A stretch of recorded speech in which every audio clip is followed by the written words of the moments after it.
Mesdames et messieurs, bonjour et bienvenue à cette session parallèle qui traite un sujet très actuel lié à l'enregistrement des faits d'état civil dans les situations de crise et d'urgence, y compris les innovations.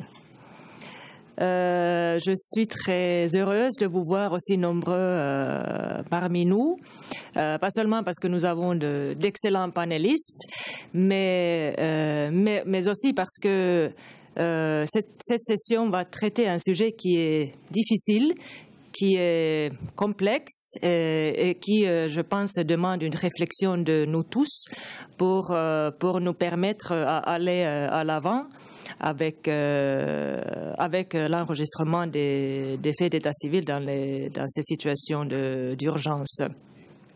Moi, je m'appelle Mirka Mattila, je suis de l'UNICEF de l'Afrique de l'Ouest et du Centre et je pense que ce n'est pas par hasard que j'ai été demandée d'être modératrice pour cette session. Notre région est l'une des plus touchées par rapport aux crises, aux conflits armés et aux autres types d'urgences, malheureusement, qui a aussi un effet direct au faible taux d'enregistrement, surtout des naissances et des décès.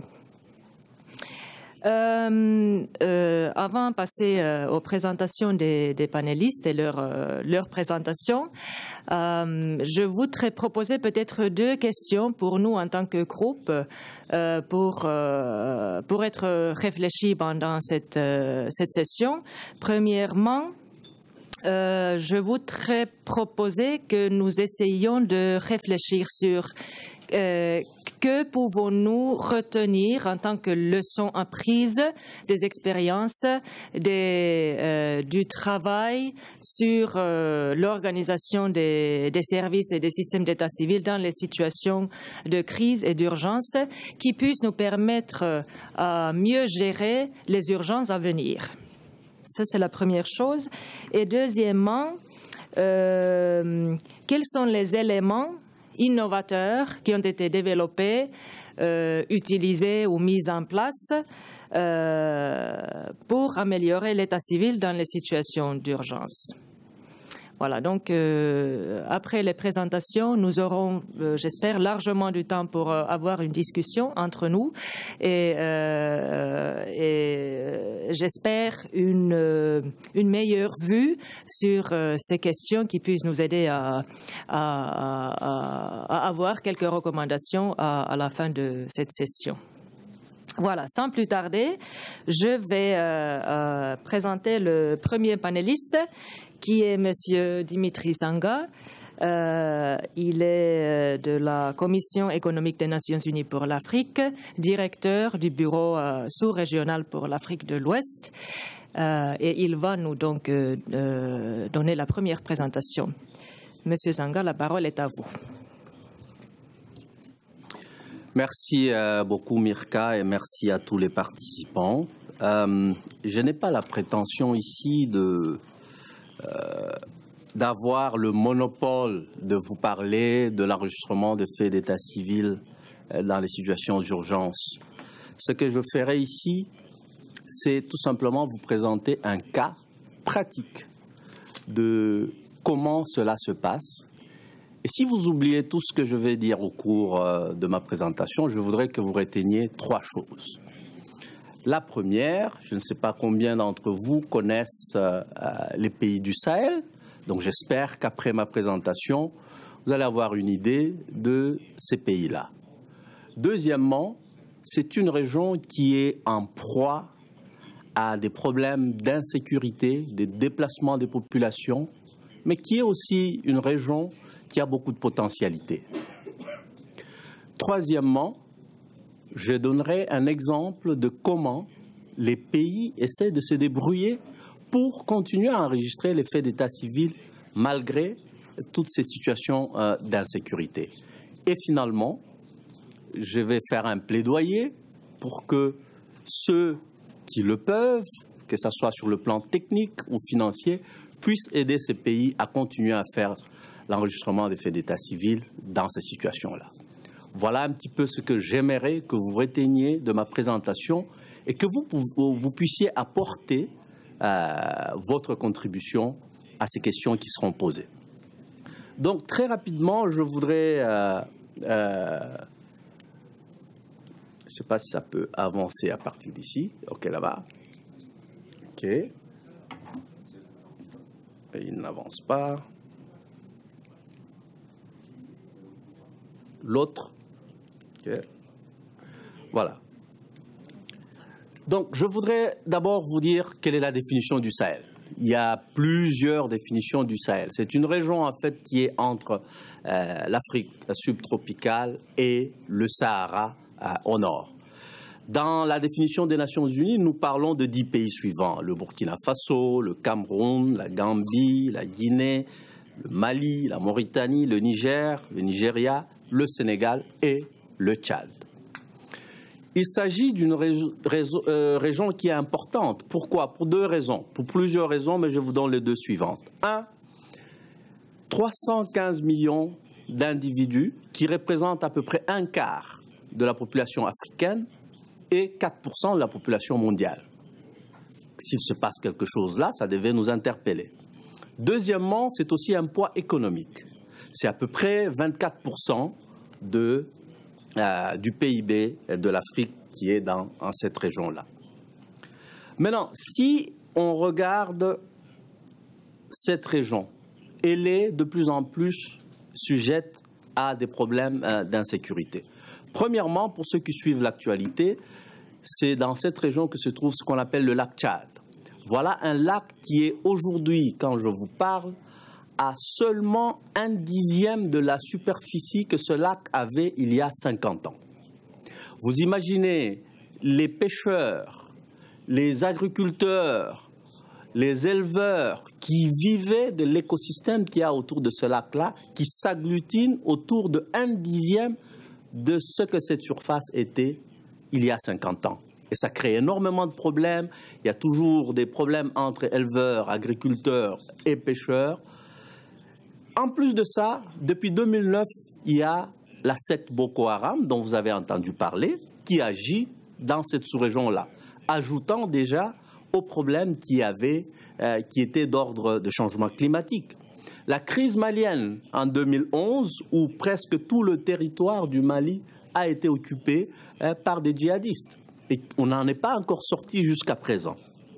La crise libyenne en 2011, qui a fait que le trop-plein de militaires, des gens qui avaient l'argent, les armes, se sont déversés sur les pays qui sont en bas, qui sont le Mali, le Niger, le Tchad, le nord du Cameroun et le Nigeria. Évidemment, cela va avec beaucoup de groupes insurrectionnels, djihadistes et mouvements de libération de toutes sortes. Nos calculs montrent que à peu près 21% de ces groupes qui sèment le trouble sont concentrés dans ces 10 pays-là, dans la région du Sahel. Évidemment, cela vient avec le trafic d'êtres humains, trafic de drogue, criminalité transfrontalière et tout ce que vous pouvez imaginer. Plusieurs conséquences, dont 2 types de conséquences. Première conséquence, déplacement et mouvement des populations. En décembre 2016, nous avons estimé qu'il y a près de 4,9 millions de personnes qui ont quitté leur foyer, avec 2,4 millions de personnes déplacées suite à la violence de Boko Haram, dont 2 millions seulement pour le Nigeria comme pays. En décembre 2016, 11 millions d'individus dans cette région-là ont besoin urgent d'assistance humanitaire. Sur le plan de développement, 10% de la population est exposée à l'insécurité alimentaire. Un enfant sur 5 est exposé à la malnutrition aiguë dans cette zone-là. Et en termes de changement climatique, ça n'a pas arrêté, hein. J'ai parlé du lac Tchad qui s'effrite, mais il y a aussi un cycle moyen de sécheresse tous les 5 ans. Évidemment, c'est des pays où les économies ne sont pas diversifiées et l'incidence de pauvreté est telle que la majorité des pays sont classés dans le bas de l'échelle de l'indice de développement humain. Maintenant, pourquoi est-ce que l'enregistrement des faits d'état civil est important dans ces pays du Sahel-là? Je vous donne 4 raisons. Premièrement, Nous qui avions, et certains d'entre vous ont eu aussi cette opportunité, d'aller dans les camps de réfugiés, de déplacer internes ou de retourner, vous allez voir que la vie ne s'arrête pas. Il y a des naissances dans ces camps-là, il y a des mariages, il y a des gens qui meurent dans ces camps-là. Donc on ne peut pas se dire qu'on ne s'occupe pas de ces camps-là, parce que la vie continue, même lorsque nous sommes en situation d'insécurité. Deuxièmement, si on a un système d'enregistrement d'un pays qui continue à fonctionner en situation d'insécurité, c'est la preuve que nous avons un système performant. Deuxième raison, c'est la protection des droits des enfants, des femmes et de tout être humain dans ces camps-là, qui dépend de leur enregistrement. Pour que les secours puissent leur parvenir, il faut qu'on sache que ces gens sont là. Et troisièmement, éviter l'apatridie. C'est préserver le droit à la citoyenneté des personnes dans le pays d'origine ou d'accueil. Autre raison, les humanitaires, les pays qui reçoivent, les pays d'origine ont besoin de faire le suivi de leur population et pour cela, il faut les identifier. Et finalement, on a besoin des statistiques pour des projets et des programmes qui nous permettraient de pouvoir faire le suivi de ces gens-là.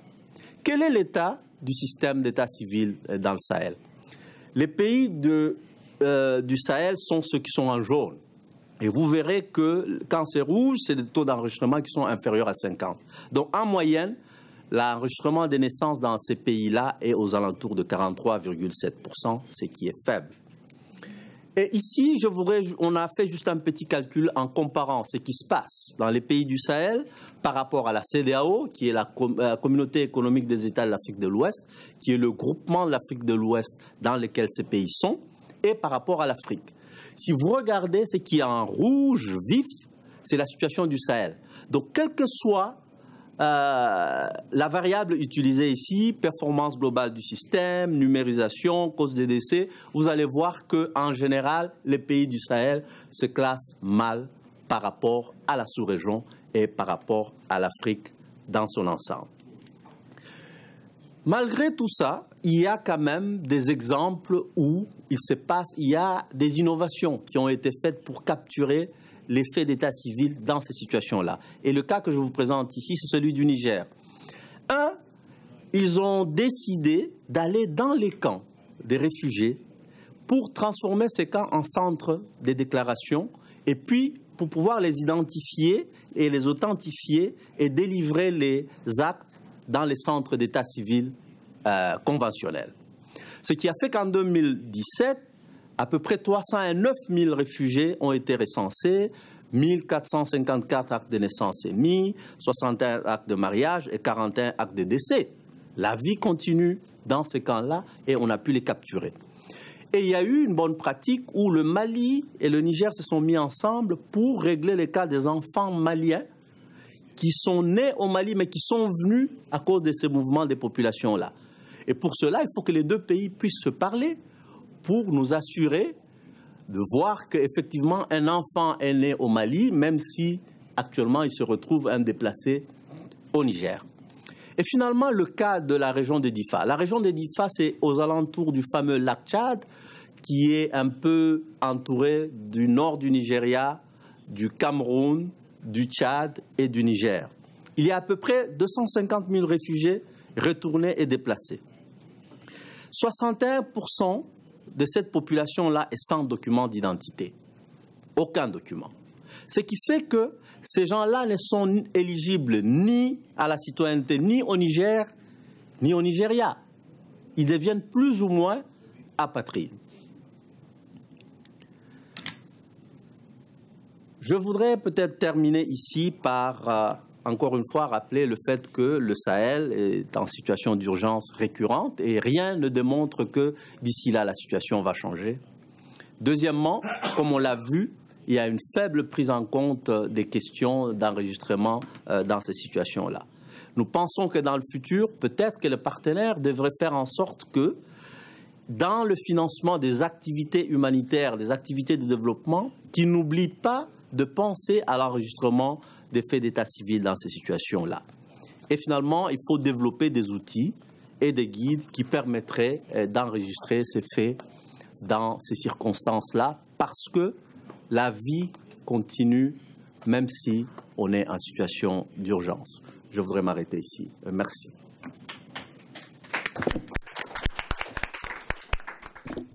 Merci beaucoup pour cette présentation très illuminante sur la situation des pays du Sahel qui connaissent de nombreuses difficultés, dont l'une, les difficultés liées à l'enregistrement des faits d'état civil. Et merci également pour les quelques propositions pour les partenaires, surtout comment améliorer la situation non seulement au Sahel, mais je pense que ça c'est valable pour tout type d'urgence. Voilà, donc nous allons passer à la deuxième présentation qui sera faite par Monsieur Fodé Touré, qui est le chef de la division des services à la population et des statistiques de la Guinée. Et Monsieur Touré va nous donner un aperçu plus spécifique d'un pays, du cas de la Guinée, et qui est lié spécifiquement à la crise Ebola. À vous. Merci madame.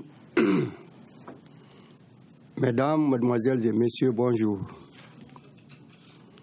Je suis Fodé Oumar Touré, chef de la division des services à la population à la Direction nationale de l'État civil au ministère de l'administration du territoire et de la décentralisation en République de Guinée. À l'entame de mon intervention, je commencerai par remercier le Centre d'excellence sur le système d'enregistrement et de statistiques de l'État civil pour m'avoir donné l'opportunité de participer à cette conférence de haut niveau ici au Canada que je visite pour la première fois. En effet, la République de Guinée est un pays de l'Afrique occidentale qui couvre une superficie de 245 857 km² pour une population de 12,16 millions d'habitants en 2016 et compte 342 communes urbaines et rurales. Au niveau de chacune de ces communes fonctionne un service d'enregistrement des faits d'état civil. Ici, mon intervention est axée sur l'enregistrement des faits d'état civil en situation d'urgence en Guinée et examinera les points ci-après. Enjeux et défis des situations d'urgence pour l'état civil.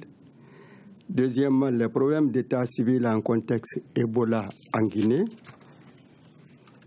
Troisièmement, actions entreprises dans le contexte Ebola et post-Ebola en faveur de l'enregistrement des faits d'état civil. Cinquièmement, leçons apprises et bonnes pratiques de la réponse à Ebola pour l'état civil. Sixièmement, les faiblesses de la riposte Ebola concernant l'interopérabilité, surveillance épidémiologique de l'état civil. Et enfin, les perspectives.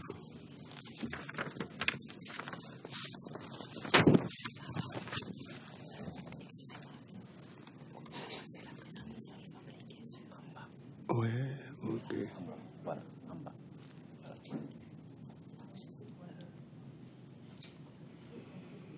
Ok, donne. En bas. Non, voilà, celle-là. Ok. Celle-là, en bas. Ok. Après cette introduction, commencerons par les enjeux et défis des situations d'urgence pour l'état civil. En Afrique, il existe plusieurs types de situations d'urgence. Depuis quelques années, la République de Guinée a été confrontée à plusieurs situations dont les conséquences et les implications ont été ressenties au niveau secteur de l'état civil.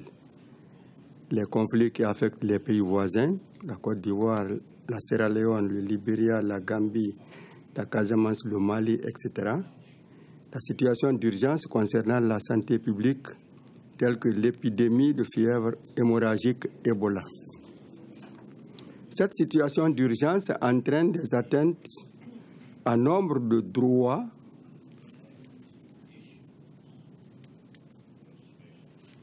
Cette situation d'urgence entraîne des atteintes à nombre de droits des femmes et des enfants, notamment le droit à un nom et à une identité qui fonde d'autres droits de la personne et du citoyen.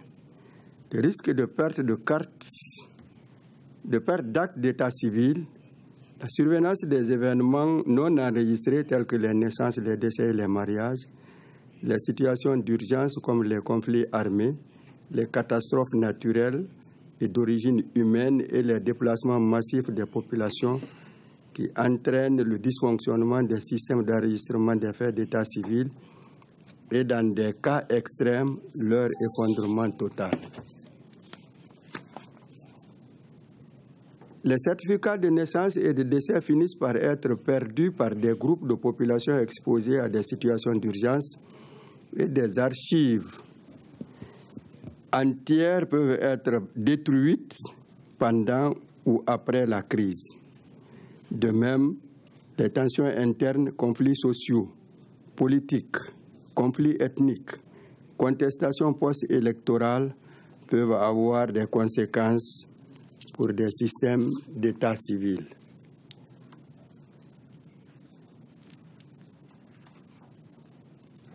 Comme dans beaucoup de pays affectés par ce type de crise, le secteur de la santé et de l'éducation sont généralement les grands bénéficiaires des interventions élaborées dans le cadre des politiques publiques et de l'appui des partenaires techniques financiers, y compris les agences du système des Nations Unies.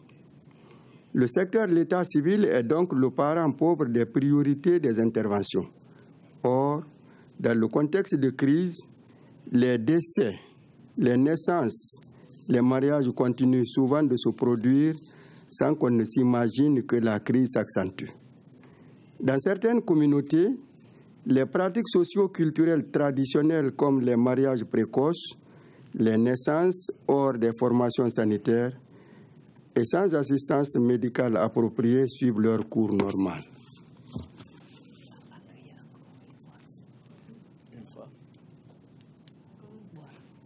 De même, les collectivités locales dont la compétence est d'assurer l'enregistrement des faits d'état civil sont souvent peu sensibles aux événements qui surviennent au sein de ces communautés, de peur de subir des critiques de la part des populations locales qui constituent leur fief électoral et dont il faut satisfaire les multiples besoins face à la modicité des ressources disponibles.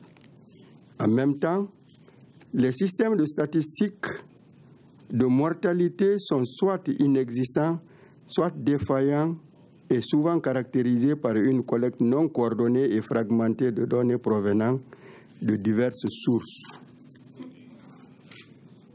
Or, en dépit des tâches nombreuses et difficiles liées aux situations d'urgence et de conflit, il est extrêmement important de maintenir et de restaurer les services d'enregistrement de base si l'on veut réaliser les droits de l'homme, bâtir un État efficace, consolider la paix et assurer la bonne gouvernance. À la troisième conférence des ministres africains chargés de l'enregistrement des faits d'état civil à Yamoussoukro en 2015, il a été recommandé aux pays de définir des directives pour la tenue et la gestion des registres d'état civil et de statistiques de l'état civil dans des situations de conflit ou d'urgence, ainsi que dans des circonstances particulières en s'inspirant de l'expérience de pays ayant connu de telles situations. Deuxième position, les problèmes de l'état civil en contexte Ebola en Guinée. Le développement de l'épidémie dans les pays voisins et déplacements forcés dans les zones frontalières, des naissances survenues en Guinée parmi les déplacés de la maladie, des décès de la population étrangère sous-enregistrés et des incidences épidémiologiques d'Ebola, avec des incidences sur la mortalité et la morbidité qui entraînent un taux d'augmentation de la mortalité dans les communautés affectées. Actions entreprises dans le contexte Ebola et post-Ebola en faveur de l'enregistrement des faits d'état civil. L'épidémie a touché des zones où il y avait déjà une concentration de réfugiés provenant de pays voisins.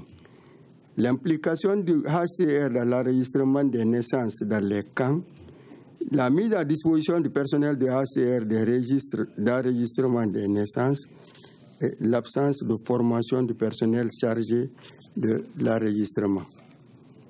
Leçons apprises et bonnes pratiques de la riposte à Ebola pour l'état civil.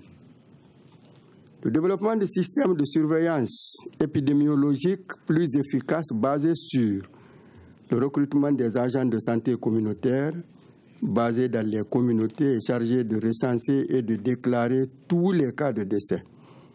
L'institutionnalisation de la surveillance de la revue des décès maternels et néonataux et ripostes qui ont été matérialisés par un arrêté du ministère de la Santé qui rend obligatoire la déclaration hebdomadaire de tous les cas de décès maternels et néonatal et l'identification de leurs causes. Le renforcement de la collecte des données au niveau communautaire sur les décès survenus ainsi que leurs causes, le renforcement de l'utilisation des cahiers de village, un dispositif de collecte de données sur la surveillance des décès au niveau communautaire. Le renforcement du système d'information sanitaire sur les causes de décès. Les faiblesses de la riposte Ebola concernant l'interopérabilité des surveillances épidémiologiques et l'état civil. Une absence de collaboration efficace entre l'état civil et la santé sur l'enregistrement des décès, entraînant le sous-enregistrement des décès pourtant préenregistrés simplement au fonds de surveillance épidémiologique. Non-intégration dans les termes de référence de l'enregistrement des naissances. L'absence d'un mécanisme d'interopérabilité avec l'état civil pour la transcription. Absence d'un mécanisme de collecte des données devant être utilisé par l'état civil. Les perspectives. Dans le cadre de la stratégie de la réforme et de la modernisation de l'état civil, le ministère de l'administration du territoire et de la décentralisation, en abrégé MATD, s'est envisagé à intégrer l'enregistrement des réfugiés dans les activités du bureau d'état civil pour éviter l'apatridie. Développer un protocole d'interopérabilité santé et état civil dont la vocation est de renforcer la collaboration entre les deux systèmes en vue d'améliorer la complétude de la couverture de l'enregistrement des faits et statistiques d'état civil en Guinée. Renforcer les capacités des personnels de santé, y compris les agents de santé communautaires, pour améliorer l'enregistrement de tous les faits, y compris les décès et leurs causes, compte tenu de ce qui est fait dans la santé dans le domaine. Je ne saurais terminer sans adresser nos remerciements et toute notre reconnaissance aux bailleurs de fonds, aux institutions internationales, particulièrement l'UNICEF et l'Union africaine et l'Union européenne, qui ne ménagent aucun effort pour apporter leur soutien matériel, financier et technique pour l'enregistrement des faits d'état civil au niveau de la Direction nationale de l'état civil en République de Guinée. C'est l'occasion pour moi de faire un plaidoyer pour redoubler d'efforts pour soutenir notre direction, parce qu'aujourd'hui l'état civil a suffisamment besoin, et ces besoins sont identifiés en formation, ces besoins en équipement et des besoins en infrastructure, car cela nous manque malgré les apports de l'UNICEF, comme je l'ai dit tantôt, et de l'Union européenne. Bien sûr, il y a d'autres bailleurs de fonds aussi qui nous soutiennent, mais ces deux partenaires, c'est les partenaires sûrs et qui font tout pour l'état civil de la République de Guinée. Je vous remercie. Merci beaucoup, Monsieur Touré, pour cette présentation liée à une situation très particulière, une urgence sanitaire liée à la crise Ebola. Je pense que vous avez aussi pris très sérieusement mes deux questions que je n'avais pas partagées auparavant sur les leçons apprises et les éléments innovateurs. Et vous avez évoqué cette question du point de vue des communautés, qui est très important parce que, comme nous avons entendu dans la plénière, tous les faits d'état civil sont connus par les communautés, mais comment est-ce que nous arrivons à les capturer dans les services et systèmes et après dans les statistiques. Donc, merci beaucoup encore une fois. Nous allons maintenant passer nous allons quitter la région de l'Afrique de l'Ouest et nous allons passer plutôt au niveau global, mais toujours dans la même thématique et surtout sur tout ce qui concerne l'enregistrement des réfugiés dont nous avons déjà entendu de parler pendant les deux premières présentations. Donc, Monsieur Nicolas Oakeshott, qui est responsable principal de la gestion de l'identité au Commissariat des Nations Unies pour les réfugiés, va nous donner un aperçu plus global lié surtout à l'enregistrement des réfugiés et peut-être aussi des déplacés. Voilà, merci. Donc, la parole est à vous. Thank you very much. It's a great honor for me to be here. C'est un grand honneur pour moi d'être ici et de faire partie de ce panel. Je suis très reconnaissant aux organisateurs de m'avoir invité. Comme on vient de le dire, je devais vous parler de ces questions dans une perspective de politique et de me concentrer sur le deuxième des défis qu'elle nous a mentionné sur les innovations et les possibilités. Que peut-on faire pour essayer de faire des progrès dans le domaine et surtout avec l'inclusion des réfugiés à l'enregistrement de l'état civil? Alors d'abord, j'aimerais parler des risques élevés des gens qui ont été forcés de se déplacer.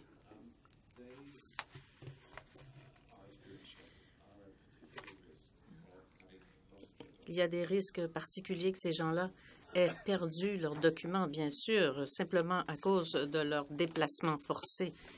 Leurs documents peuvent être perdus, détruits, oubliés, ce qui les place dans une situation d'incapacité de prouver leur identité. On vient d'entendre parler du risque d'apatridie pour les réfugiés et les gens déplacés. Cela crée également des obstacles pour ceux qui offrent de l'aide humanitaire aux réfugiés. On veut s'assurer que l'aide humanitaire soit bien ciblée et fournie adéquatement. À défaut de cela, il y a risque de double emploi et ceux dont les plus vulnérables auront besoin risquent de ne pas les atteindre.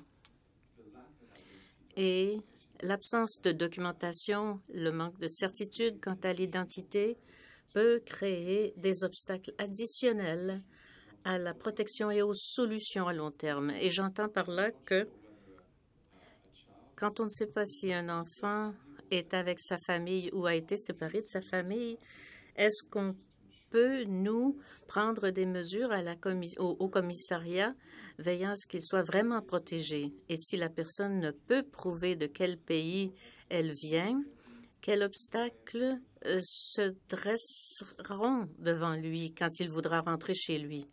C'est un exemple de ce que l'absence de documents peut provoquer. Les démarches traditionnelles à cet enregistrement des personnes déplacées et surtout des réfugiés étaient que pour les déplacements de masse, on confiait la chose au Haut Commissariat pour les réfugiés. Nous avons l'expertise, les outils et nous devrions pouvoir faire l'enregistrement fonctionnel de tous ces réfugiés dans les contextes d'urgence. Par ailleurs, Historiquement, l'UNHCR a toujours promu l'inclusion des enfants de réfugiés dans les systèmes d'ESSEC de ces États d'accueil. Et on a assez bien réussi en la matière, mais de façon générale, on procède dans la mesure où le Haut-Commissariat assume les frais de l'enregistrement de chaque enfant. Ce n'est pas fait de façon systémique, mais bien par campagne dans les camps de réfugiés même.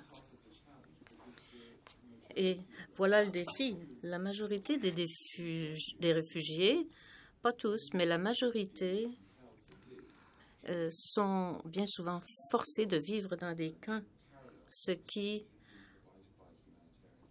veut dire que les travailleurs humanitaires doivent fournir les services en parallèle, les autres services en parallèle. Ils sont laissés à l'extérieur du système étatique, ce qui pose des problèmes de soins de santé et des problèmes pour les systèmes d'information sur la santé. Le Haut-Commissariat a son propre système d'information là-dessus. Alors, vous voyez le système parallèle qui était la façon d'assurer l'enregistrement et les soins des réfugiés, surtout en Afrique. À l'heure actuelle, nous sommes en situation de mouvement. La politique change. Et à cause de ce mot « inclusion », la déclaration de New York sur les réfugiés ou pour les réfugiés, en fait c'est pour les réfugiés, non pas sur les réfugiés et les migrants, et le cadre global de réponse à ce sujet visait à mettre en application cette déclaration et met beaucoup d'accent sur l'inclusion. C'est une réponse, cette déclaration, à l'augmentation massive des déplacements forcés auxquels on assiste depuis quelques années. Alors, le Haut-Commissariat voici des statistiques qui portent sur la fin de 2017. Il y avait 65,6 millions de personnes forcées de se déplacer, y compris 32,5 millions de réfugiés et 2,8 millions de personnes en quête d'asile. Des choses qu'on n'a pas vues depuis des années. Et cette déclaration est une tentative de trouver une meilleure façon de partager la responsabilité et le fardeau de l'accueil de ces réfugiés. Alors, la déclaration préliminaire qui a été publiée hier par le Haut-Commissariat inclut des références particulières sur la documentation de l'identité des réfugiés et met aussi l'accent au paragraphe 2.5, l'importance de l'inclusion des événements marquants dans les registres sociaux. Il est important de reconnaître la constance, si vous voulez, entre ce cadre et l'agenda 2030. Alors, l'accent est mis dans l'objectif de développement durable 16.9 sur s'assurer que personne ne reste en plan, ne reste derrière. Parce qu'il y a des groupes qui sont à risque particulièrement d'être oubliés dans cet agenda. Et on voit aussi l'inclusion dans cet agenda avec les déclarations ministérielles sur l'ESSEC en Afrique, en Asie et dans le Pacifique. Alors, il y en a eu pour l'Asie-Pacifique en 2012 et l'année dernière, en décembre, Northshot incluait notamment les réfugiés, IDP et les apatrides pour l'enregistrement dans les systèmes d'ESSEC. Et ceci se fait non seulement au niveau politique, mais on voit de plus en plus des États intéressés assumer l'enregistrement et l'inclusion dans leur propre système de ces gens-là. Alors, le Bangladesh, justement, est un bel exemple parce qu'il y a un afflux massif de Rohingyas au Bangladesh. Et donc, le gouvernement du Bangladesh a choisi, dans un premier temps, d'intégrer l'enregistrement fonctionnel de ce groupe eux-mêmes. Ils n'ont pas suivi le paradigme habituel de nous le demander. Mais cela est un bel exemple de cette nouvelle tendance, de ce changement. Et je pense que la situation au Sahel qui a été décrite plus tôt, surtout au Niger, est un autre exemple de ce changement où les États assument une plus grande responsabilité. Alors, ce à quoi j'aimerais revenir maintenant, quelles sont les autres solutions que nous pourrions envisager pour essayer d'éviter de créer des silos et l'approche traditionnelle à l'enregistrement des réfugiés. Alors, la nouvelle orientation prise par le Haut-Commissariat sur l'identité numérique et l'inclusion des réfugiés. Ce que nous voulons faire, nous sommes en train de définir en détail ce que contiendra notre stratégie. Mais nous voulons réaliser cet objectif qu'on nous a donné, avoir une identité numérique unique pour chaque réfugié. Il nous faut d'abord s'occuper des réfugiés, ensuite renforcer la capacité des États par rapport à l'inclusion des réfugiés dans leur système étatique et ensuite améliorer la prestation de services humanitaires pour les réfugiés grâce à cette identité numérique. Donc, la clé, c'est de renforcer la capacité des États. Comment peut-on mieux soutenir les États pour qu'ils incluent les réfugiés à même leur système de gestion d'identité numérique?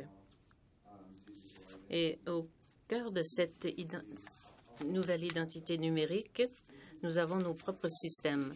Voici donc notre écosystème numérique, ou enfin son architecture à son niveau bien basique. C'est ce qu'on appelle PRIME, un enregistrement des populations et écosystème de gestion de l'identité. Et là, vous voyez au centre qu'il y a 3 applications principales. Progrès, qui est notre coffre à outils des données graphiques sur les populations qui nous préoccupent, avec lesquelles nous travaillons. Et il y a 7,7 millions de réfugiés dans 130 pays qui sont à ce moment inclus dans cette plateforme par opposition à la version précédente.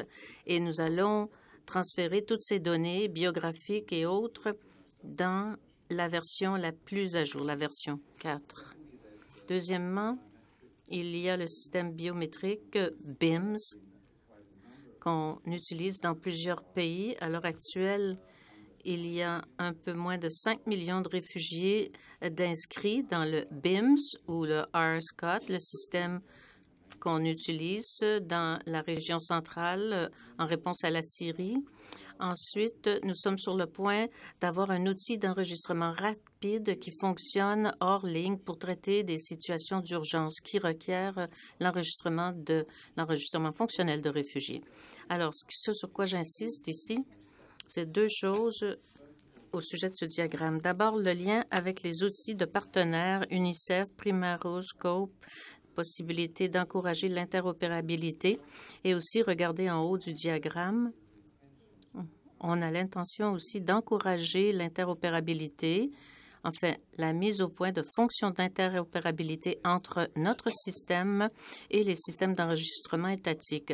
L'idée étant d'essayer d'éviter la création de silos dans le système pour faciliter l'interopérabilité entre les systèmes et les systèmes d'enregistrement étatiques. Nous avons vu ce genre d'efforts porter leurs fruits. Par ailleurs, je cite encore une fois l'exemple du Bangladesh. Suite à une entente que nous avions avec le gouvernement du Bangladesh avant la dernière arrivée en masse des Rohingyas, les réfugiés qui vivaient dans les camps dont s'occupait le Haut-Commissariat, essentiellement, eh bien, ceux qui sont nés au Bangladesh ont été inclus en rétrospective dans le système du Bangladesh. Et au 17 avril, 18 000 enfants ont été inclus dans le registre du pays et qui étaient inclus aussi dans le système du Haut-Commissariat. Donc, il y a de bons exemples de partage de l'information ici pour accroître l'inclusion des populations déplacées. Et ce diagramme montre ici cet effort systémique qui est déployé pour l'interopérabilité. Par ailleurs, j'aimerais vous dire que nous allons mettre au point un nouveau système d'information sur la santé des réfugiés, un système intégré qui fait l'objet d'un projet pilote dans 5 États. J'ai dit à des collègues avant de venir ici qu'une chose qu'on a remarqué, c'est qu'en général, l'emplacement où vivent les réfugiés dans les camps, en dehors de la couverture des systèmes d'information des États, alors, historiquement, nous avons dû établir nos propres systèmes et ce nouveau porte surtout sur les populations en campement. Et une chose qu'on espère faire, c'est veiller à ce que les données soient transférées de nos partenaires et inclus dans ce système toutes les données, pas seulement Médecins sans frontières, par exemple, mais d'autres partenaires gouvernementaux, pour que l'on ait finalement une seule solution rationnelle depuis la collecte des données jusqu'à la consommation de données. Alors, comme j'ai dit, tout cela est en cours de développement.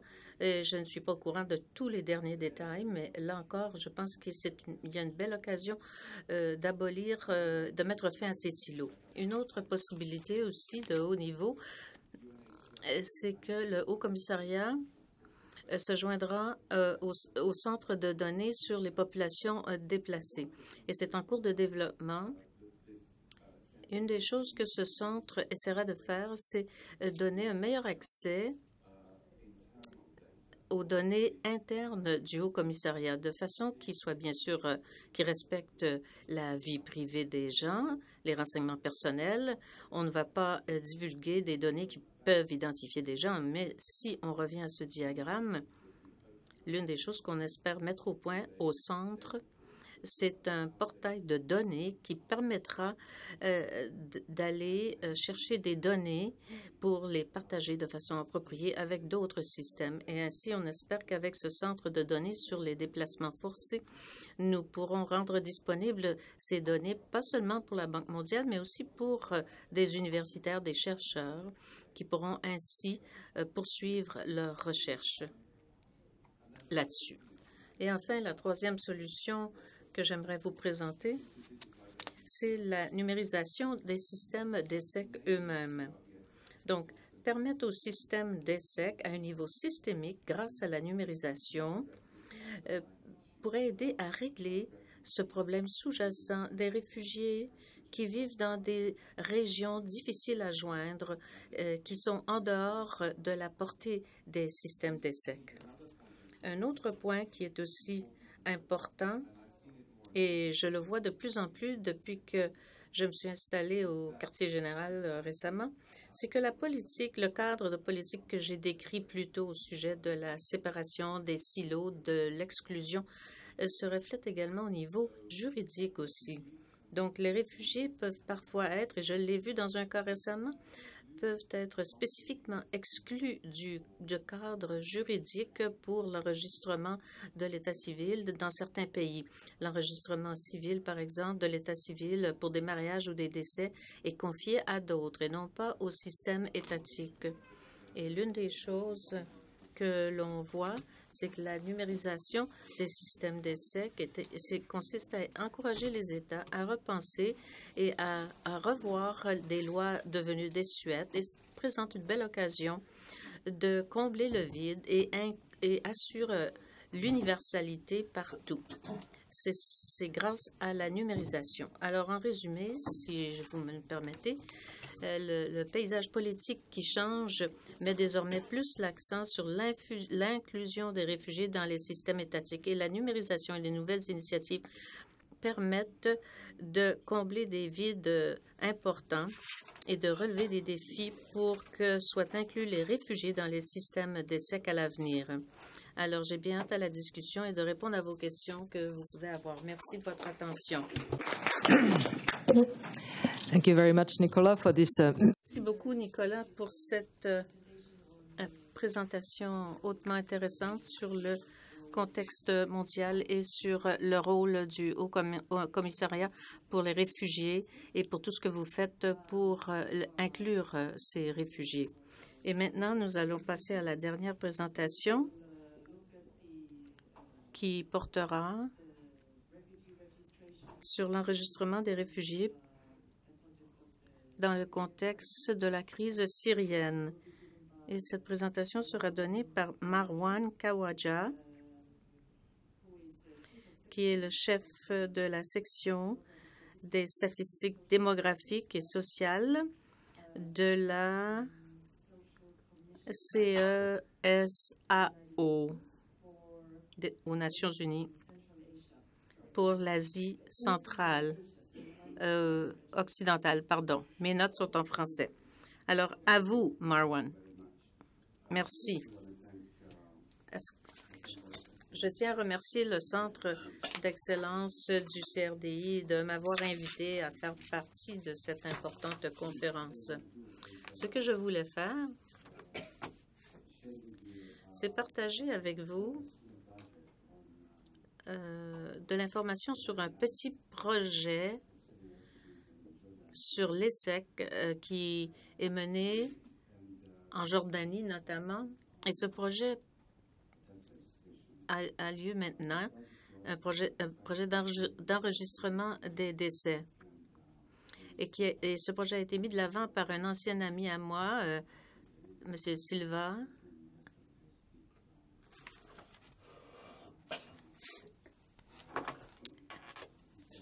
Et ça, c'était avant qu'il change de camp.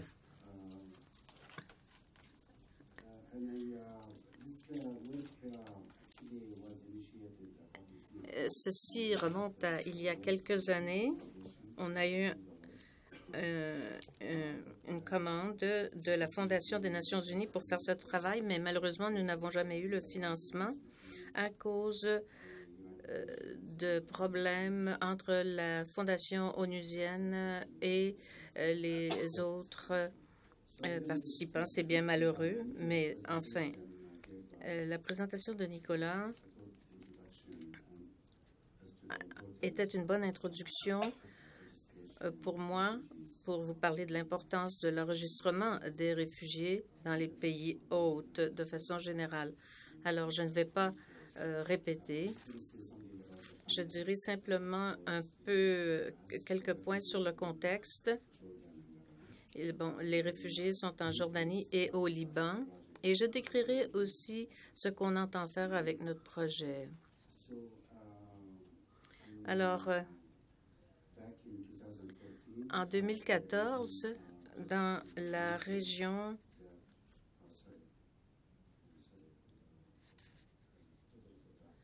j'ai oublié de changer de diapo.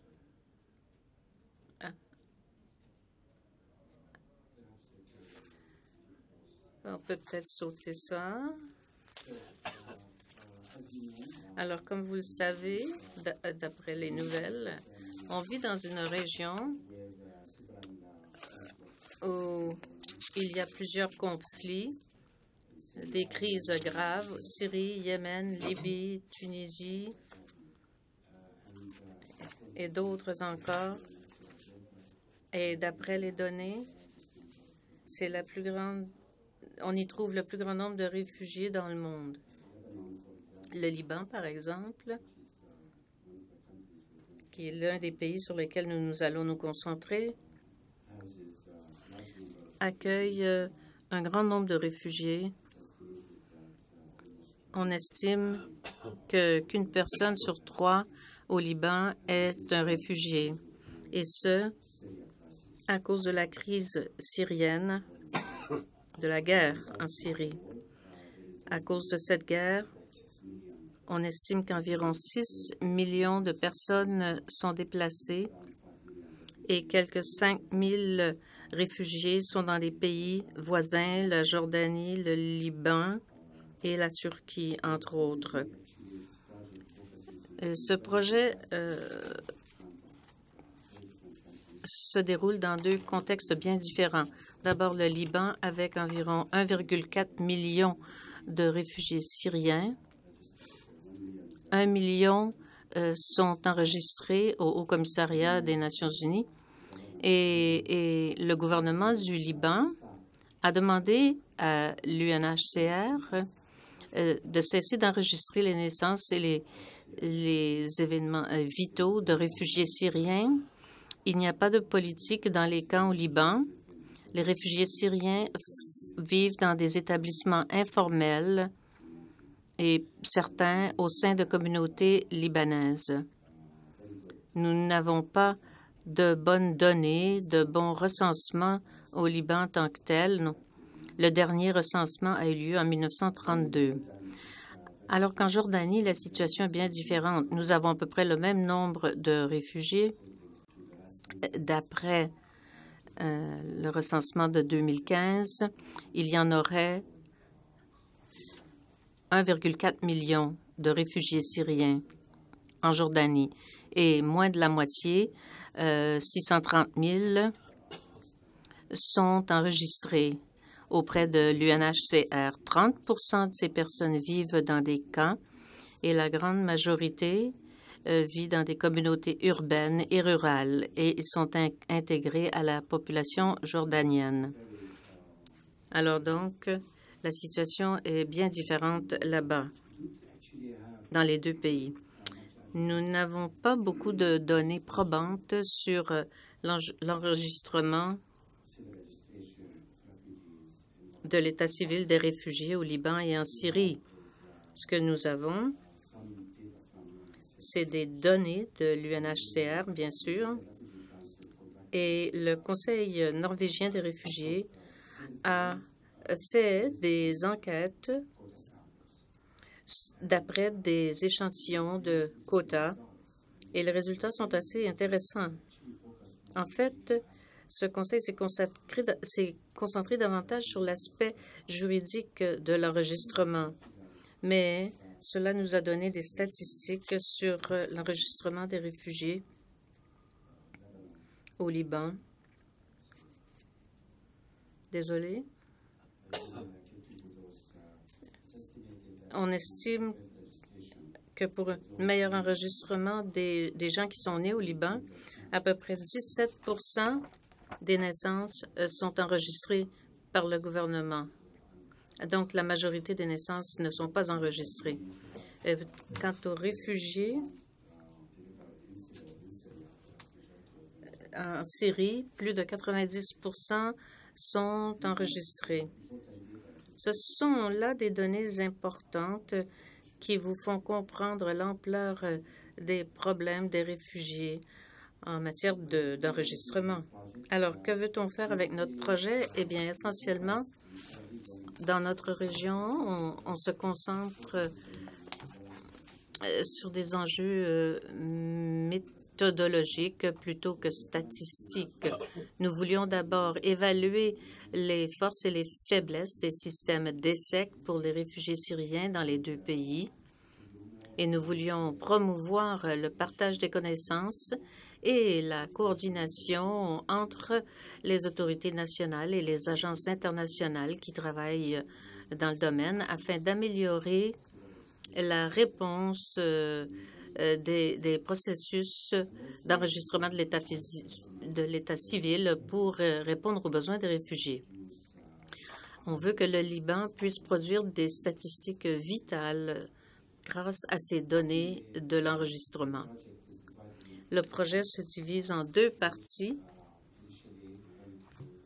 Au départ, nous voulions avoir des groupes témoins, faire des entrevues, avoir des tables rondes et recueillir des données qualitatives sur les obstacles auxquels sont confrontés les réfugiés et pour ainsi enregistrer les naissances et les décès. Pour faire une évaluation qualitative de la complétude et de la qualité des enregistrements dans les deux pays. On a utilisé, selon le pays, des méthodes indirectes. On a des données de recensement de Jordanie et puis on a voulu essayer de créé des liens en espérant que l'UNHCR partagerait avec nous les données d'enregistrement pour essayer de relier ces données avec les enquêtes qui se font sur les ménages en Jordanie et récemment au Liban. En fait, ce n'est pas récent. Ça fait un certain temps que des enquêtes sont menées par l'UNHCR portant sur la pauvreté.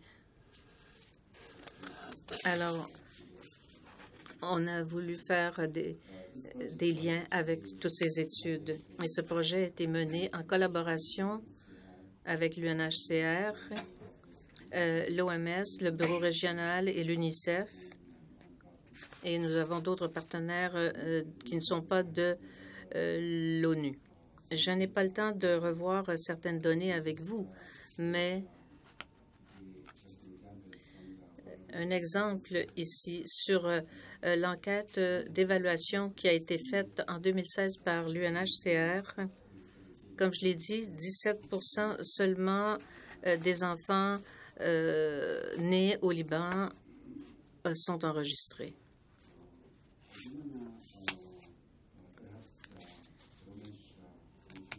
Est-ce qu'on pourrait, Ramesh, voir certaines autres diapos parce qu'on a fait des essais d'utilisation des données de renseignement, des méthodes avec des méthodes indirectes pour faire une évaluation de la couverture des enregistrements de décès.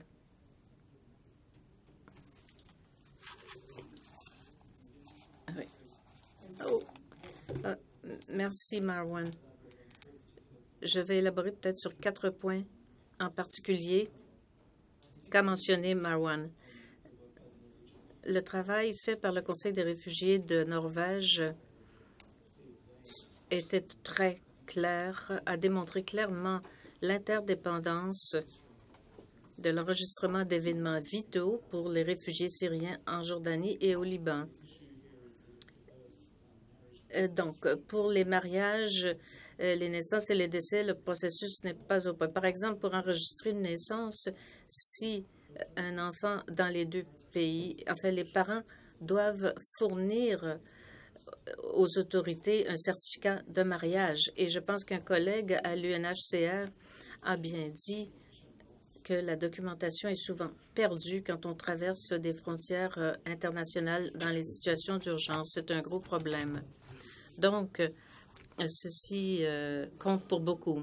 Marwan a mentionné de novembre 2015 le recensement sur le logement des réfugiés et comme il le montre, le questionnaire de recensement incluait des questions vraiment additionnelles et innovatrices, questions sur l'endettement des ménages au cours des 24 derniers mois qui peuvent être ventilés par âge, par sexe, si les décès ont été enregistrés, le statut conjugal de la personne décédée et est-ce que le décès était relié à une grossesse, ainsi que si le pays d'origine de cette personne, c'était leur pays d'origine ou s'ils étaient réfugiés syriens. Alors, l'une des choses ici, comme Marwan l'a dit, l'UNHCR estime qu'il y a environ la moitié des réfugiés syriens en Jordanie, le 1,4 million qui sont enregistrés auprès de l'UNHCR. Ce qui est intéressant, d'après les données du recensement sur les populations et le logement, les réfugiés syriens qui sont enregistrés, qui sont énumérés dans le recensement, indiquent d'eux-mêmes qu'ils pensent que plus de 90% se signalent eux-mêmes, sont enregistrés à l'UNHCR. Donc, je voulais confirmer la constance de ces sources de données. Comme vous voyez, ce n'est pas quelque chose de particulier aux situations de crise, mais c'est peut-être plus évident dans ces régions où certaines de nos méthodes ont permis d'assurer la complétude des données qui dépendent beaucoup de l'auto-signalement. Mais quand on traverse une frontière internationale, on est dans un nouvel environnement où l'enregistrement se fait différemment, que ce soit l'enregistrement comme réfugié ou enregistrement d'un événement vital. Et le UNHCR l'a bien documenté. Ce que quelqu'un considère un processus d'enregistrement n'est pas nécessairement un enregistrement par les autorités. Un exemple classique des collègues de l'UNICEF a été bien documenté à bien des endroits et dit que bien des gens font équivaloir l'enregistrement d'une naissance ou d'un décès avec l'état civil. Et ce n'est certainement pas le cas. C'est une étape initiale dans un processus à plusieurs étapes. Je vais donc terminer rapidement en disant que nous avons étudié les données du recensement démographique de la Jordanie, en tout cas certaines des données qui ont été publiées par le service des statistiques du pays. Et bien qu'on ne puisse pas ventiler ces données par réfugiés syriens ou ressortissants de Jordanie, on sait quand même, d'après le recensement sur l'habitation et la population de 2015 en Jordanie, que d'après ces données, on estime que la complétude de l'enregistrement des décès chez les adultes est à peu près 50% pour les Jordaniens. Pour les autres, l'enregistrement de décès pour les adultes est autour de 20%. Alors, une très grande différence ici.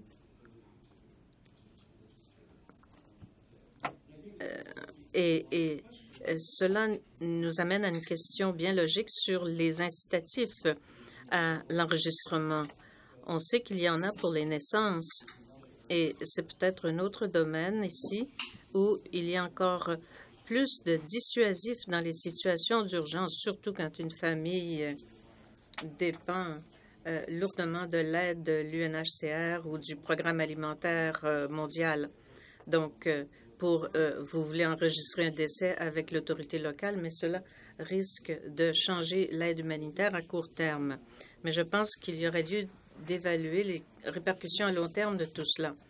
Les conséquences à plus long terme, si vous n'avez pas enregistré un mariage ou un décès pendant que vous étiez en asile ou réfugié dans un autre pays, quand la guerre est finie et que vous rentrez chez vous, vous réclamez votre propriété et qui a été enregistrée au nom de votre conjoint, vous aurez peut-être d'autres problèmes encore.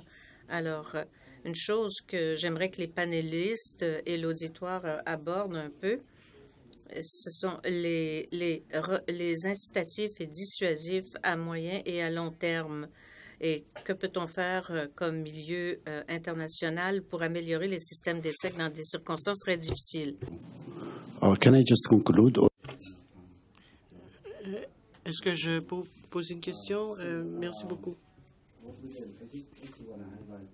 J'aimerais souligner aussi le fait que pour au moins le Liban, les réfugiés ne peuvent pas avoir accès à des permis de résidence. C'est très coûteux. Donc, il est bon d'avoir un système parce qu'il faut qu'ils soient résidents légaux du Liban. En ce qui concerne l'enregistrement des naissances et des décès au Liban, la plupart de nos échantillons sont à petite échelle du Conseil des réfugiés. Et comme on l'a mentionné, nous recevons les données de façon indirecte. Il y a beaucoup de questions en ce qui concerne la fiabilité des estimations. Et comme je l'ai dit, il y a beaucoup d'occasions de faire des études pour évaluer l'exactitude des documents en Jordanie et au Liban. Et comme Nicolas l'a mentionné, utiliser des techniques novatrices pourraient être utilisées pour obtenir des données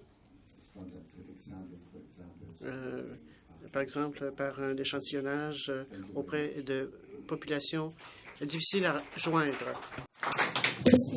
Thank you very much, Marwan, for this. Merci beaucoup. Nous avons entendu une présentation très intéressante sur la situation des réfugiés syriens et des pays voisins. Donc, ceci conclut notre ronde de présentation. Merci pour votre patience. Maintenant, nous pouvons passer aux commentaires, aux questions pour les panélistes. Ou si vous avez quelque chose à partager de votre propre expérience, vous avez la parole. Vous pouvez utiliser le micro qui est là-bas.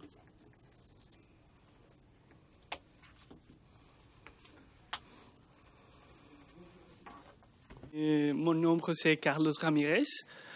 Moi, je suis statisticien dans l'Office national des statistiques de la Colombie. Et je voudrais juste vous raconter comment ça se passe en Colombie. Et maintenant, nous sommes en train de recevoir beaucoup de Vénézuéliens en Colombie.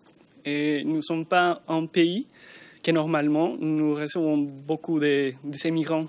Donc, on pourrait dire que notre gouvernement, il n'est pas prêt pour avoir une loi pour comprendre ce que besoin les Vénézuéliens et des immigrants. Donc, juste pour le moment, le gouvernement colombien propose d'avoir une identité spéciale. Ça s'appelle un permis spécial de permanence. Mais pour les Vénézuéliens, ils juste pourraient recevoir ce permis quand ils ont un travail, ils sont en travail. Donc, après qu'ils ont ce permis, ils pourront accéder à des services de santé, services d'éducation et services sociaux. Mais après, on a une estimation plus ou moins qu'entre les millions de Vénézuéliens qui, dans les dernières 5 années, ils sont arrivés en Colombie, juste la 5e ou 4e partie, ils sont un document. Mais après, ça se commence à voir que c'est un problème de que les autres, ils n'ont pas un document. Je juste voudrais raconter que maintenant, nous faisons partie d'un tableau dans lequel il y a plusieurs institutions, l'institution de l'éducation, de santé, et aussi l'institution à laquelle je fais partie, les statistiques nationales, l'Office national des statistiques. Et l'idée, c'est de construire un système dans lequel on prend toutes les bases de données de toutes les institutions, parce qu'en fait, il y a un registre, par exemple, que c'est le registre de migration, dans lequel on sait que les personnes rentrent, mais on pourrait savoir s'ils sortent ou non. Mais en fait, on ne fait pas beaucoup attention. En Colombie, le gouvernement il ne fait pas attention de s'ils rentrent, parce que n'importe lequel pourrait rentrer. Mais après, on ne sait pas combien de temps ils vont être en Colombie. Mais l'idée, c'est de croiser cette information et faire une estimation de combien de temps ils sont être en Colombie. Parce qu'en fait, il y a plusieurs personnes, plusieurs des Vénézuéliens qui passent juste par la Colombie, mais pour arriver finalement dans des autres pays de l'Amérique latine. On dirait Chili, l'Argentine et aussi Panama. Mais donc, pour le moment, j'espère que ça va arriver bien avec les mélanges entre toutes les bases de données et de savoir comment ça se passe. Mais finalement, je juste voudrais savoir, Monsieur Malawi,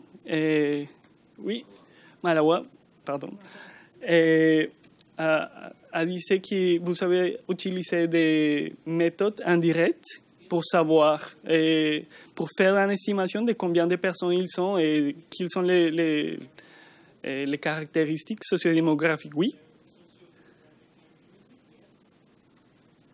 Je voudrais savoir, encore une fois, c'est lesquels les buts de cette méthode indirecte que vous avez mentionnée. Et finalement, je voudrais savoir qu'est-ce que vous pensez par rapport à cette permis qu'en Colombie, on utilise, par rapport à qu'est-ce qu'on juste donne les documents à les personnes qui ont un travail et une résidence habituelle. Merci beaucoup pour cette question et une petite présentation du contexte en Colombie. Je ne sais pas si vous voulez répondre tout de suite. Yes, briefly. Oui, brièvement. Et cette méthode standard en démographie permet de déterminer l'exactitude des données d'enregistrement. Normalement, on utilise des méthodes directes. On fait un croisement c'est une méthode utilisée par mon collègue Romesh. Il y a beaucoup d'hypothèses qui sont posées au départ. Je pense que le niveau de couverture est sans doute plus large que ce que nous pourrions obtenir de preuves anecdotales. Mais ceci nous permet d'évaluer l'exactitude. Maintenant, nous tendons à utiliser des méthodes plus directes pour relier les documents de plus d'une source de données. Et ensuite, on peut voir avec l'estimation du système double ce qui nous manque dans le système d'enregistrement. Mais utiliser les données de l'enregistrement seulement et une autre source par méthode indirecte, comme le recensement. Nous avons eu un recensement en 2015, ensuite les données d'enregistrement pour les périodes visées. Cela ne nous apporte pas d'informations supplémentaires sur la population.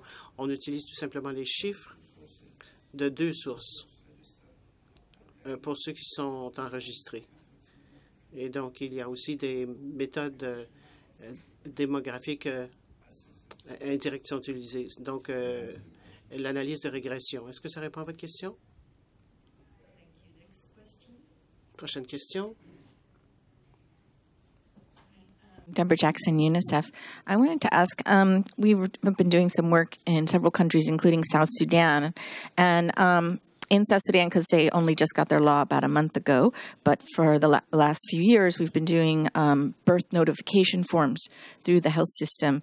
And several people mentioned that, many of the refugees, they don't recognize the importance of this paperwork. And I wondered, because our experience... Ne reconnaissent peut-être pas l'importance de ces documents. Nous avons des photos de tables que nous avons placées dans un camp de réfugiés et nous avons été inondés de personnes. Et les gens ont parlé du fait parce qu'ils avaient été déplacés et le fait de pouvoir s'identifier pour leurs enfants était tellement important. Peut-être que dans les différentes situations dont vous avez été témoin, est-ce qu'il y a eu des différences entre les populations et quelles seraient les leçons que nous pouvons tirer en ce qui concerne les populations intéressées? En fait, ce n'était même pas un enregistrement officiel, c'était des tables pour une notification, mais ils étaient très contents pour leurs enfants. Nous allons passer à d'autres questions parce que ceci s'adresse à plusieurs panélistes. Alina? Merci. Merci aux panélistes pour leur excellente présentation. Je suis de Planning International. Ma première question est la suivante. Ça pourrait s'adresser à Dimitri, mais à d'autres aussi. Ce sont des problèmes de longue durée et les choses ne vont pas changer très bientôt.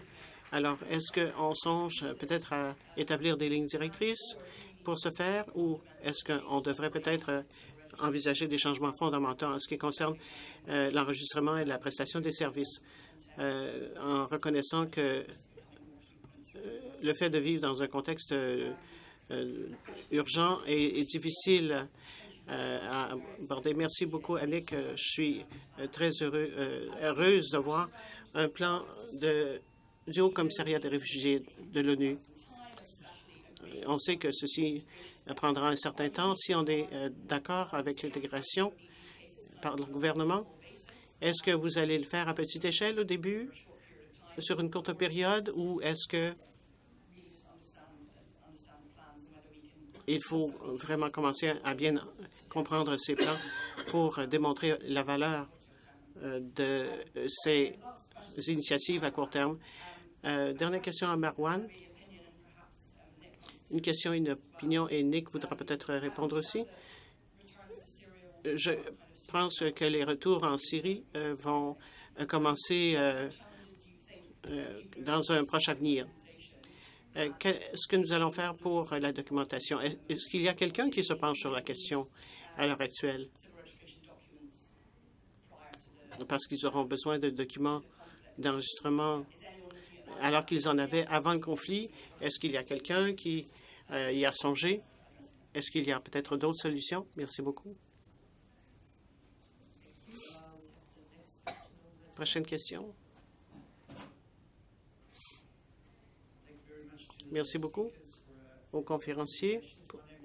Je m'appelle Casey Briggs, des systèmes de santé d'Afrique du Sud.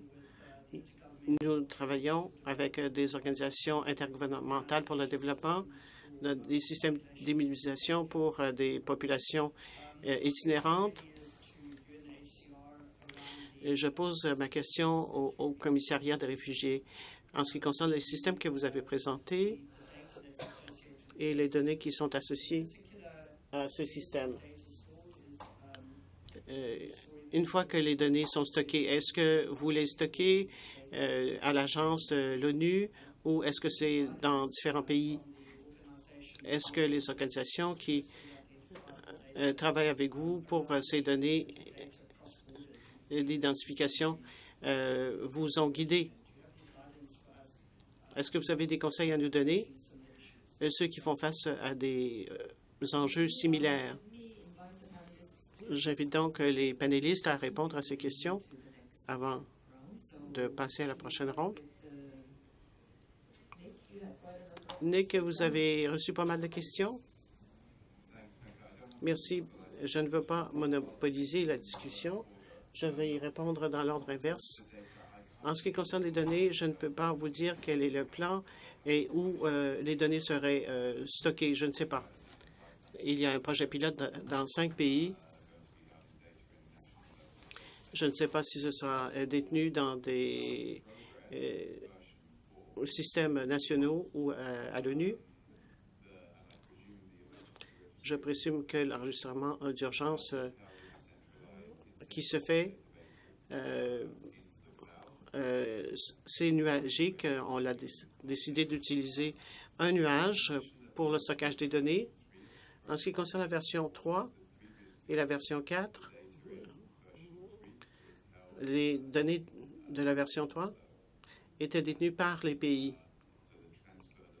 Donc, nous sommes en train de faire un transfert pour centraliser les données,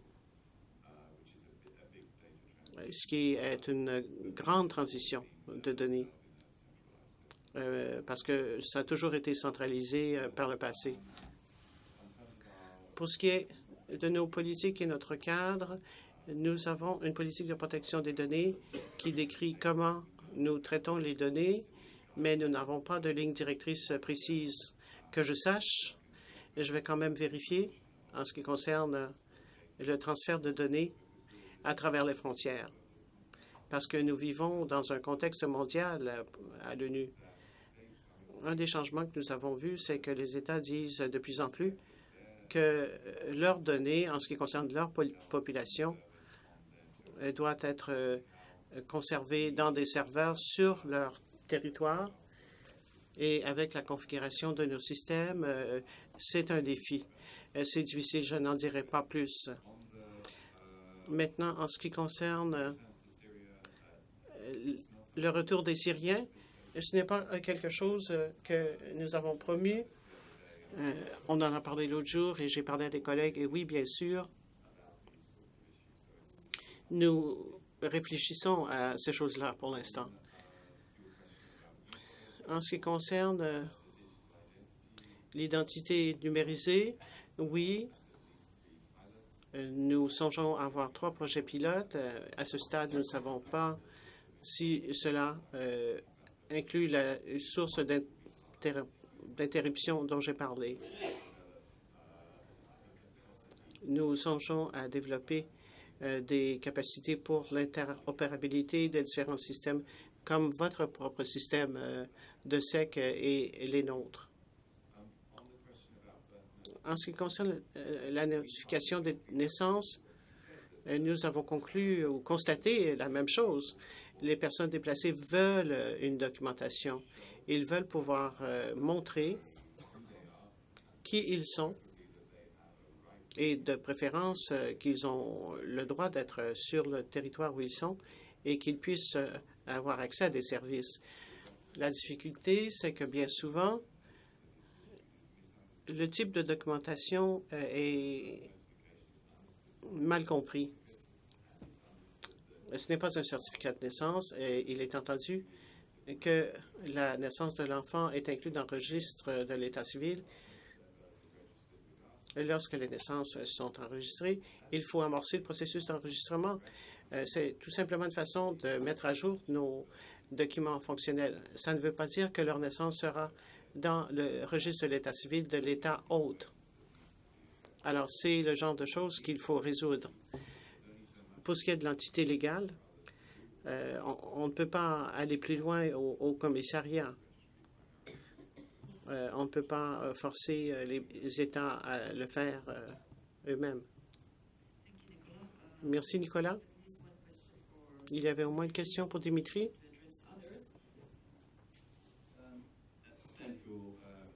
Merci beaucoup. Je vais répondre à 2 questions en même temps. Notre collègue de Planning International et notre collègue de l'UNICEF. Il y a 2 façons de voir le même problème.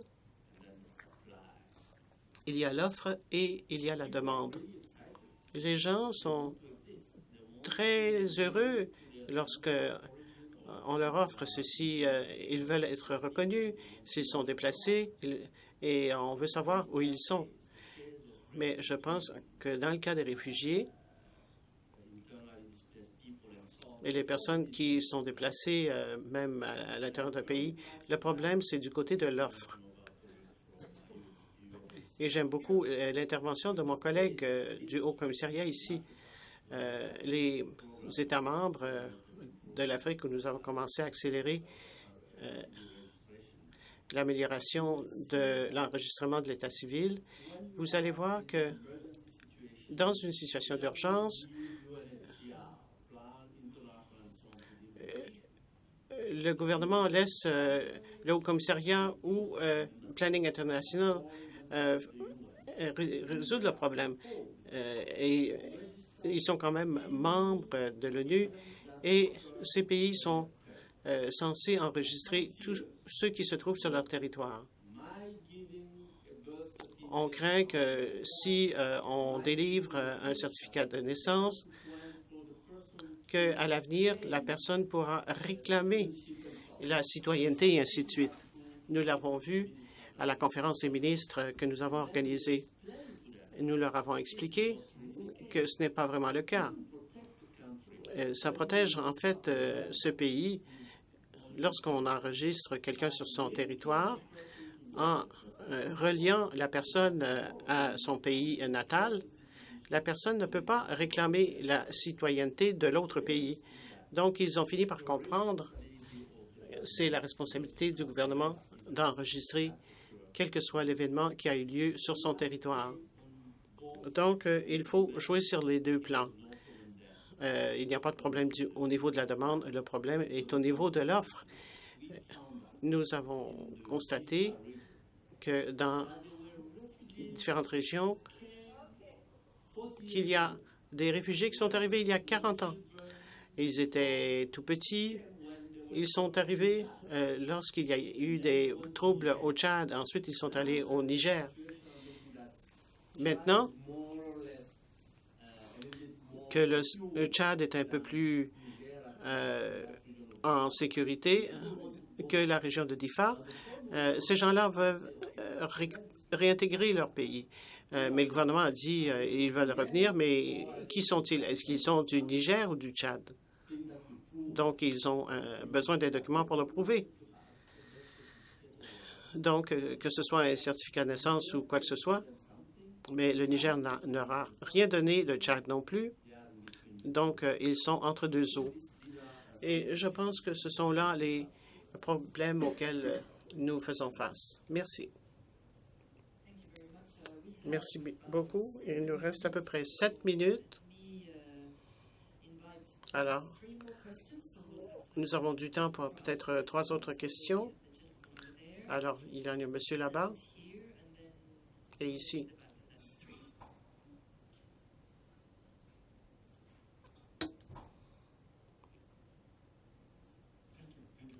Merci beaucoup. Je veux tout simplement partager une expérience. Je suis proviseur dans Annie. Je viens de l'Afghanistan, un autre pays où il y a des personnes déplacées. J'appartiens à une organisation et à un réseau de développement. Nous œuvrons en Afghanistan et ailleurs. Dans une des régions éloignées de Badakhshan, nous avons établi un système de surveillance où chaque grossesse, au moment où nous... lorsqu'il y a une grossesse et la naissance sont enregistrées dans les 42 jours.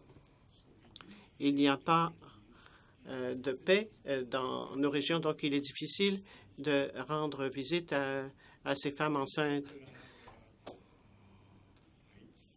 Lorsqu'il y avait des conflits,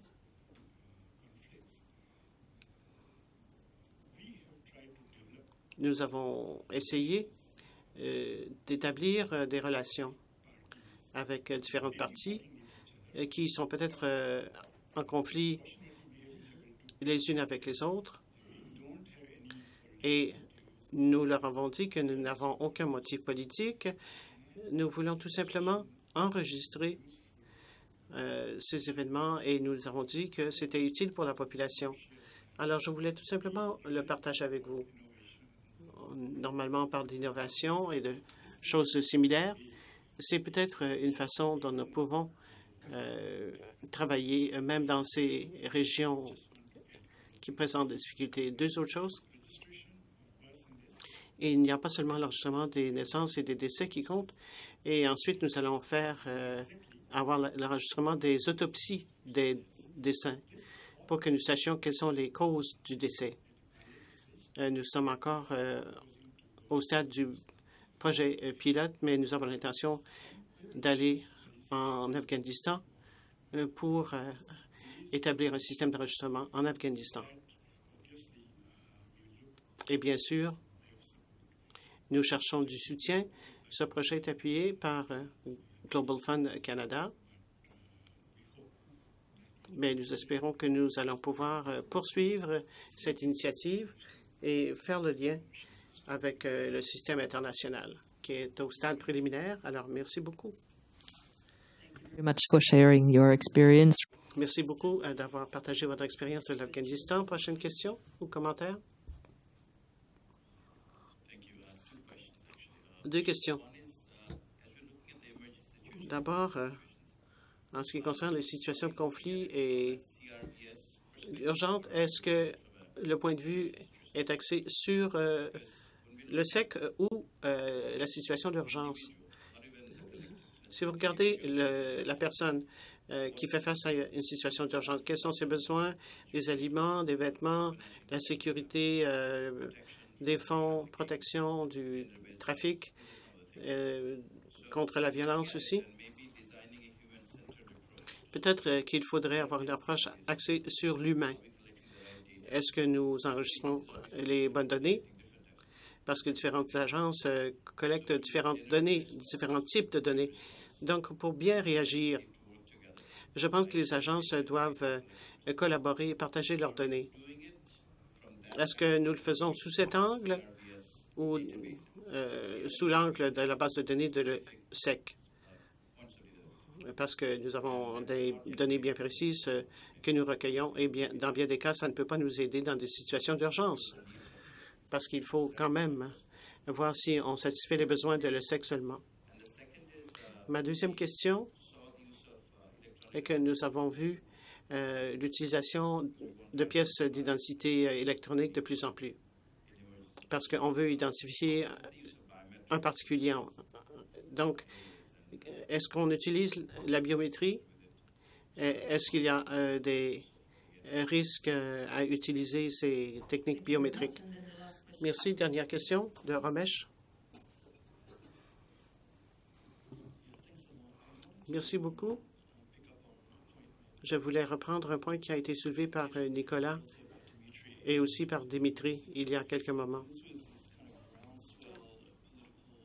Il s'agit de soutien croissant pour l'inclusion, ce qui comprend les ententes pour les réfugiés et le lien avec l'interopérabilité.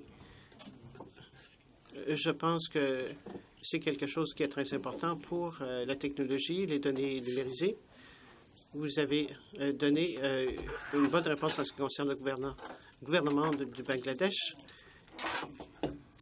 Si vous songez à la situation des réfugiés dans des situations d'urgence complexes, dans l'ensemble, les mouvements de réfugiés se font à un niveau sub-régional. Dimitri a parlé des proclamations interministérielles en ce qui concerne le SEC de la Commission pour l'Afrique et l'Asie-Pacifique. Et c'est peut-être un bon moment pour réfléchir davantage et de manière plus audacieuse. Nous avons vu dans un contexte humanitaire que la protection humanitaire est tout à fait essentielle. Alors, je me demande quel est le rôle de la coopération technique et des communications à un niveau sub-régional avec les autorités. Et pour revenir à ce que Dimitri a dit, l'enregistrement des événements vitaux est une fonction clé en matière de sécurité de la part des États. Et c'est aussi une façon de protéger les droits individuels, quelle que soit la nationalité. Merci.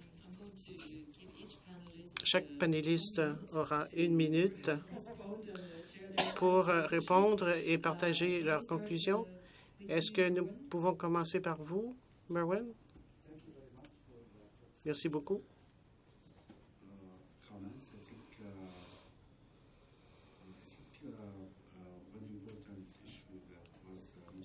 Une question importante qui a été mentionnée par mon collègue hier, c'est que souvent,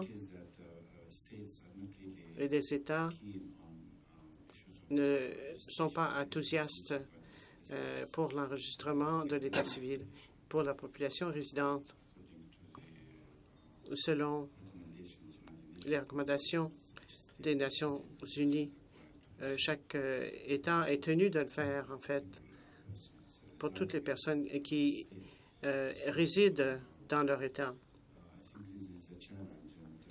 Alors, je pense que c'est là la difficulté. Dans notre projet, ce que nous voulons faire, c'est consacrer une certaine attention à l'engagement des décideurs en ce qui concerne ces problèmes. Alors, l'inscription est assez détaillée. Au Liban, par exemple, il faut passer par 4 ou 5 étapes. Pour inscrire ces données, il faut payer, il y a des frais à payer, etc. Alors, ce sont certains des défis auxquels on fait face. Thank you very much for.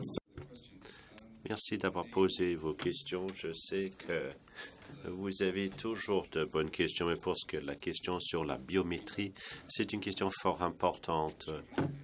Alors, pour les enfants de moins de 5 ans, ne seront pas inscrits dans notre système biométrique, mais nous mettons en œuvre des mécanismes biométriques dans plusieurs pays, dans 75 pays d'ici 2019. C'est un outil qui est de plus en plus important pour nous pour faire en sorte que l'aide soit adéquatement ciblée. On établit un lien entre cela et d'autres outils dont on se sert, dont un outil de distribution. C'est pour cela qu'on nous a demandé d'aller au Ouganda et de mettre en œuvre notre mécanisme biométrique dans ce pays-là pour éviter des problèmes de distribution d'aide. Alors, nous visons, par le biais de la démarche d'identité, on veut faciliter l'autonomisation en fait des gens. On veut permettre aux gens de se servir des données. L'UNHCR devrait être ou pourrait être une source fiable pour l'identité. Est-ce que ça les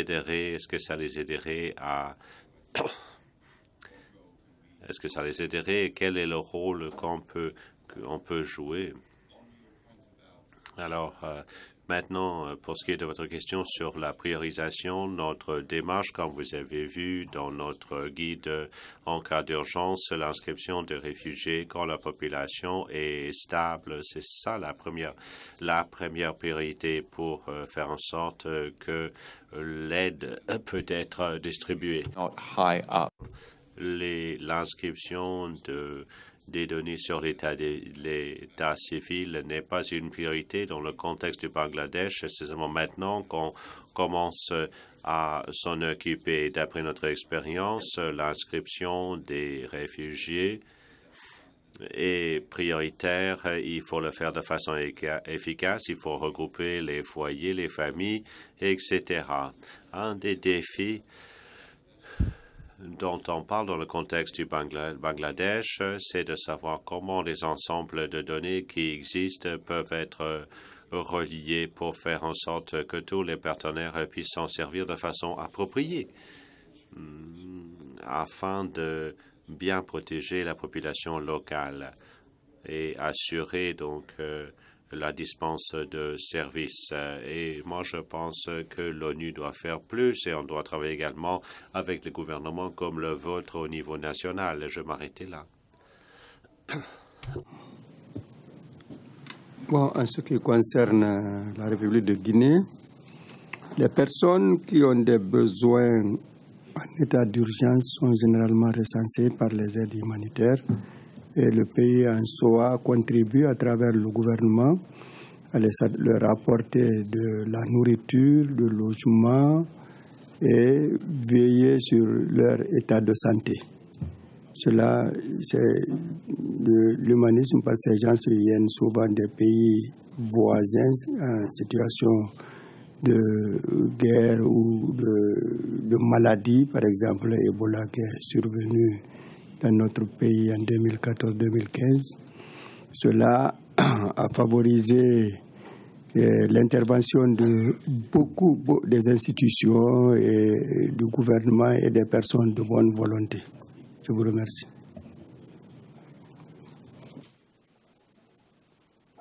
Okay, thank you very much. Merci beaucoup. Comme un de nos collègues disait, est-ce une démarche axée sur l'humanitaire ou axée sur l'état civil? Perspective. Sur les SEC. Pour moi, il y a une seule démarche possible. l'ESSEC doit viser à mettre les êtres humains au cœur des mécanismes qu'on adopte. Des gens comme moi et d'autres statisticiens pensent que c'est la seule opération en fait qui met les êtres humains au cœur du processus. Prenons les recensements, par exemple. On fait du porte-à-porte et on frappe sur la porte de quelqu'un et on demande à cette personne de donner de l'information pour la région, pour la collectivité, pour le pays. Et vous dites, écoutez, je vais faire la collecte de vos informations personnelles, mais quand on réunit toutes ces informations, ça va nous aider à prendre les bonnes décisions qui vont vous aider. C'est le contraire avec l'inscription des données d'état civil. Il s'agit de la protection de la personne contre quoi que ce soit. C'est pour faire en sorte que quand l'enfant aura 5 ans et veut aller à l'école et doit prouver son identité, que ça sera possible. L'être humain est au cœur de cette approche. Et quand on réunit les informations, on peut donc s'en servir pour adopter de bonnes politiques. Il n'y a pas d'ambiguïté, c'est axé sur la personne. Et c'est vraiment sur ça qu'on a élaboré le programme africain pour accélérer l'inscription de l'état civil. Il y avait un collègue qui disait également qu'il faut une approche régionale ou sous-régionale. Et en Afrique,